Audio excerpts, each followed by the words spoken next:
Hi, this is Randy Finney with Right Side of the Chart, and this is an early session update for Friday, March 5th, 2021.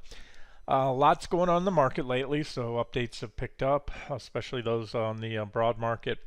Let's do this. Let's start out with the major stock indexes, like I usually do, talk a little bit about a few individual stocks, and then follow up on a few things I've highlighted recently that are in need of an update. Copper is one of them. I want to talk about that one. Hit first price target. The euro and the U.S. dollar, what's going on there? And crude oil too. That one baffles me, but I think there's going to be a big mean reversion coming. But we'll get to that in just a second here. All right, so let's start out an update. Remember yesterday I said barring some big ramp today or into the close today, we're going to have a follow through confirming red candle. And I'm referring to the breakdown. This is a QQQ weekly chart. Same trend line I've been focused on the daily. It's a trend line off the March lows. There's our big drop into what I call the COVID lows, and hit that long-term uptrend line. So this is kind of big picture. Make no mistake about it. We're in a secular bull market. You have alternative trend lines here that I have drawn, a yellow and blue one, but they're both way down here, and those are potential swing targets. Talked about that. What we have now is the first divergent high in the NASDAQ 100. I'm talking about on the weekly time frame. Negative divergence, clear, clean negative divergence. This is the strongest. This is our, market leading index, if you want to call it, again, because it's tech heavy. It has the highest growth companies in there. Technology, companies obviously grow at a much faster rate than, AT&T or the Procter and Gambles of the world. And so it's simple mathematics. They have a, 50% or plus weighting in tech. So that's why this is your, leading index, not as diversified. S&P 500 is more representative of the total economy, but even then there's been a lot of discussion written about that the stock market and the economy, there's been a increasing disconnect, with the stock market all-time highs and the economy in a recession. We've never seen that one before, at least not in my lifetime. Anywho, back to the charts. So that's it. Let's just keep it simple. And let me say, barring some insane reversal today, in fact, it would be nearly impossible. Nothing, even a back test of the trend line, still wouldn't negate the sell signal. And that's way, way up there. Let me just show you how far up there that would be. It depends if and when you hit it. You're not going to back test in a single day. But to give you an idea, even in a few weeks, that'd be a 15% plus rally at this point if we back tested in a few weeks, where the trend line would come in. So I just want to say, as far as the NASDAQ 100 goes, solid sell signal. The last time we had negative divergence, the weekly was right here, and that one was good for a drop of about 25% and a pullback to test the trend line. So you can see here, simple stuff. Every now and then you get away from a key uptrend line or a key moving average, and it's like gravity, or almost a rubber band, if you will. The more that rubber band stretches, the bigger it's going to snap back, and you come back and you test the trend line, and then again, assuming the uptrend is going to continue. So that would be bullish. I'm not saying we're going to test it off this breakdown, but I'm certainly saying that's possible. And if you think, how is that possible? Market's been extremely strong. Yeah, Randy. So we've had a little correction here. You're right on that so far. Well, remember, what will happen, if this is going to happen, is the news flow will change. That you have my word on. Everything's been hunky-dory, planes are flying again, vaccines are working, economic expectations are going up. And hey, maybe this is just a little blip on the road to new highs. Maybe we don't come and test this trend line till later this year, next year, the year after. Sometimes you can go quite a while before testing it. I just wanted to say that is a potential target, and there's a lot of downside to it. It'd be about a 30% drop if this is the catalyst to get us down to that. And I'll tell you, if you're going to have a catalyst, the big drops come from these divergent highs on the weekly time frame. All right, but the QQQ, as I said, is not the market. It is one but a very tech-heavy index. This is more really accurate of the entire stock market, even though you probably want to use the Wilshire 5000 because you have different, small, mid, and large caps there. But as far as your large cap companies go, the S&P 500, and so we will have, unless we get a reversal, a break below the trend line off the March lows. You can see right here, a couple reactions along the way. Back in March, back in October, November. I'm sorry, this one goes back, yeah, back to March last year, October, November, a couple more there, and this is our first potential sell signal on the weekly on SPY. Potential because SPY is not nearly as far below that trend line as QQQ. We'd only have to snap up about 2.5% or so from where we're at right now as I do this video to close back on there, or close enough to say, yeah, maybe we're below it, but as I like to say, you want to see impulsive, and so I like to say the redder the better. Farther we can print a weekly candle below there, the more it helps to validate that sell signal. So this is what I'm looking for, and gave you some potential bounce trade ideas. I try to keep balance. I did the video yesterday, and I've continued to try to make myself very clear. Those are a lot of big blue chip stocks hitting support. There are no guarantees they'll bounce. All I can do is try to keep balance on the site. Always sharing some long trade ideas and different stocks, different asset classes, along with a mix of short trade ideas. And so I maintain that a lot of those, like Microsoft, here at the top of the trading range, and some others. But why I wanted to do the video is this is what I was talking about. So Tesla, that was my least favorite of the bunch because I've been pretty bearish on Tesla for quite a while, calling for some pretty aggressive downside targets. And here's a great example. So yesterday, you can see, like many of those stocks I highlighted support, because of the downward velocity, you had what I call momentum fueled overshoots. That means intraday. If you can see here on the video, the candlestick shadow, or the wick or tail down below, intraday popped there, and then Tesla parked right above the trend line. And so as of then, yesterday, because we regained and closed on the trend line on a daily basis, that made an objective long entry. However, as I said, on all those stocks, they're at support, and support is support until unless broken. In this case, it was broken. And see what happened when Tesla broke it today? It didn't just limp down below. It's dropping impulsively. It's down 7.5%. So that's why you take shots at these if you want to hedge up shorts, or if you're a bull and you don't short and you only want longs. That's why I share those trade ideas, but that would minimize your losses had you taken it yesterday during the video, or this morning. Yesterday was ideal, and then put a very tight stop, especially below yesterday's lows. So this is what I'm looking for in the market. Yesterday's lows, I'm still very much expecting that first target of mine to get hit. We didn't hit it yet, 297, and we're getting close to yesterday's lows right now. And because we had a solid breakdown of the recent trading range, none of that changes. I still expect that. You guys can see I added a line here, 293.15, and I'm going to tell you, looking at this, and this is a micro call, but what I think will happen is I think intraday we're going to cut through there, my 297 target. Probably come down to about, and it's also minor support there. I see enough reactions to make it minor support around 293 or so, 293.15. So my best guess is we'll probably undercut my 297 target, and then get a little bounce and then park the week right around 297. At some point today, again, I think before the day is over, we'll hit my 297 target. And then that'll keep the market, everyone guessing. And we'll close on support. It's Friday, of course, so then longs will have to decide, okay, don't want to go long or stay long here and risk a gap down, which would open the door to my next target at 283. And shorts will, on the flip side, have to decide, ooh, wow, we closed that support. Are we going to get a pretty good bounce next week? So that's food for thought. If you're a swing trader, I don't have to tell you that. It's Friday. There's an extra 2 days of overnight risk. But anyway, that's where we're at. We're getting close to, but not to that 297 target yet. I mean, what is that, 1%? We're at 300. 3 points on 300 is a 1% move. So we only have another 1% downside.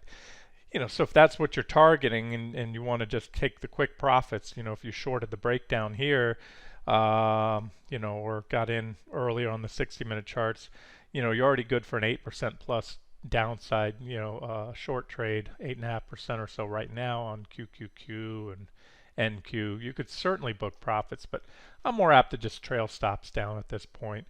And again, then at this, if we do undercut, depending on how the charts look, short-term charts, 60-minute charts, I'll go down to 5 and 15-minute charts. I'll make a decision, how to go home over the weekend. And of course, I'll share that with you guys today before the close. My thoughts on what may happen over the weekend. And a quick update on SPY. You remember yesterday SPY took out the bottom of the recent trading range and tried to rally back up, but where did we close? Let me see. That close was at 376.70, so right here at the bottom of the candle. So we closed below it. This morning there was a brief pop. They tried to get back above there, but violently rejected. The markets have been selling off steadily since the gap up this morning, and so that's it. We're still heading lower, and that opens the door, again, increases the odds, as it was yesterday, that those next targets on SPY have about 370.45, which meshes with that, I told you about 1% downside to the first target on QQQ, and that's about the same here on SPY, about 1.2%. IWM for small cap traders. I covered the futures yesterday, so we'll skip over those today. Same levels that I had before. IWM continues to move impulsively lower, down 1.5% today. Nothing but red sticks since the breakdown, and first target remains this larger primary uptrend line off the March lows.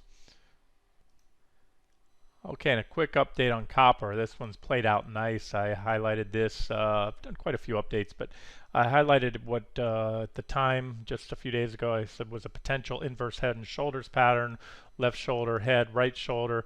And I said one of the strategies I like doing on these, when you start to see a right shoulder form, or you see a pattern that looks pretty darn clear, and you suspect, because of course many other reasons, I wouldn't just randomly, again, head and shoulders patterns to me are one of the most recognizable patterns. They stand out easy, but they're also too recognized in my opinion. So you want to look for things such as the divergent high, negative divergence, and that says, okay, trend change, extreme overbought conditions, everything I've covered on the daily chart. There was an uptrend line as well right there that I just drew that was also taken out when I did the video right here. So swing down, first target I gave you was 385.16, and that's it. It was hit. It was hit for about an 8.5% drop. Each contract to HG is about 100. You don't have to put up 100 grand if you trade futures. You know this, but it represents about $100,000 of underlying. So that's about a quick $8,500 right there per contract. If you shorted, with a stop above, that was a strategy. You see a right shoulder starting to form, you've turned down, set a stop, trail it down, and boom, that was hit. And then when it was hit, again, these lines have not been modified since this was covered the other day. Hit to the button, and look.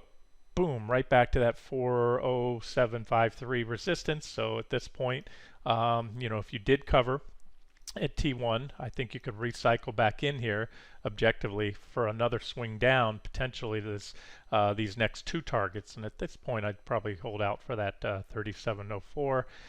You also have, if you do short it here, here's a downtrend line. You'd want to put a stop below right there. So again, it's about keeping hitting objective entries, long or short, and then keeping your stops, or at least well-defined, in this case tight. You have a stop somewhat on the other side. That somewhat would be maybe a solid 60-minute close above the trend line. And again, that would be nice risk reward. Minimal downside if stopped out compared to the gain potential, and that's HG. If you don't trade futures, as I said the other day and many times, you can trade CPER, that's a copper ETF, or ETN, one of the two, probably an ETN because it tracks futures.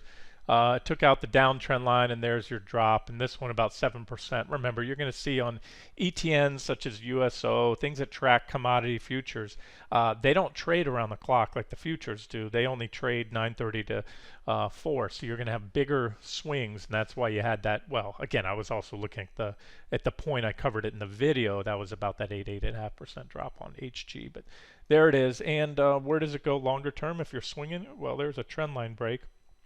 If we get more downside in the market, much more below my first targets on SPY and QQQ that I just covered, you'll see some pressure on commodities, particularly these industrial commodities, copper, oil, and that segues into my next update here, and that's the dollar, the euro and US dollar. I've been covering these quite a bit in the last few months. And the calls on these have been almost spot on. But what's not going on is we're seeing a disconnect, particularly with crude. Crude has had just a tremendously tight correlation between here. If I can do this, UDN. UDN is the inverse dollar, so let me do this. USO, show you what I'm getting at here. Go to 60-minute chart. Okay, what you're looking at in green is UDN. That's the US dollar inverse ETF or ETN, meaning we're turning the dollar upside down because crude oil and the dollar have a very typically have a strong inverse correlation. And it's not magic, it's just the fact that crude around the world is priced in US dollars. So, dollar goes down in value, it takes more dollars to buy a barrel of crude, so therefore crude oil goes up. So when we flip it around, it lets you see an inverse correlation more clearly. And you look how when one's going up, the other's going up. Again, this is really the dollar dropping when you see the green line going up because it's UDN, the inverse dollar. And but again, it's such a tight, unmistakable correlation. Even these little zigs and zags along the way. Don't look at how far apart the lines are because they're priced differently. A barrel of crude is not priced the same as a dollar. And when crude goes up, it goes up, in a month it can go up 10-20%, but the dollar makes a much smaller percentage move. So you want to just look at the direction of these lines and then zoom in here and you'd see this just unmistakable complete divergence between that correlation, especially recently right here. So there's a mean reversion coming, that I can all but guarantee, and I think it's going to come with a correction in crude, especially especially if I'm right on the stock market. If we go to that much more, you will see the brakes come on. Crude traders will realize if the stock market goes down, people always then assume it to say economic growth expectations have dropped. And so there's a trade coming there, or I'm wrong and it goes the other way. But so far, again, I've rarely seen this. I've seen all kinds of disconnects between relationships, but the calls on the euro so far on the dollar have just been playing out really well. That's where highlighted that divergent high. This is a weekly chart of the euro US dollar, one of my best proxies I like to use for the dollar index. Boom, right at resistance, 122, 141, stop there. Then we recently got a sell signal on the break of this large bearish rising wedge, where right now we just hit and are starting to crack below that 119,360 support slash target. It's minor support. And so, way back when, here, let me see something. Okay, this is the last chart, a static chart. I've covered this euro US dollar pair many times in videos since, but the last screenshot I took and posted was dated back all the way back on December 16th. And so back then is when that a call for the top in the dollar was made. Here, I'll zoom in a little bit so you can see the levels right here. And that was calling for a stop at at 122, 141. With a pullback to back test the trend line. Again, that's several months ago, December 16th. And now here we are today, and you can see 122, 141, boom, boom, boom. See these little candles, these weekly candles? That's why I say trading a weekly time frame, you want to only pay attention really to the weekly close. Doesn't matter what happens intra-week. We were smacked down on those intra-week attempts to get above. So the body tells you where the candle closed. 1, 2, 3, 4, 5, 6, 7 failures there. 8 failures again.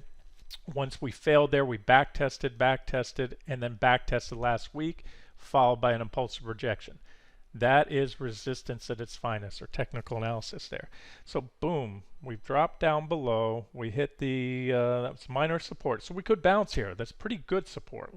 I'd call it moderate support. But ultimately, with this negative divergence, I still think we come in a back test here. Okay, why am I talking about the euro US dollar? Because that will ultimately impact those dollar sensitive assets. And the longer they ignore that relationship, in other words, the dollar is rallying. The US dollar, USD, OL, here's the dollar index. And it's been rallying quite a bit. Here's a bullish falling wedge pattern, positive divergence. We put in a marginal new low.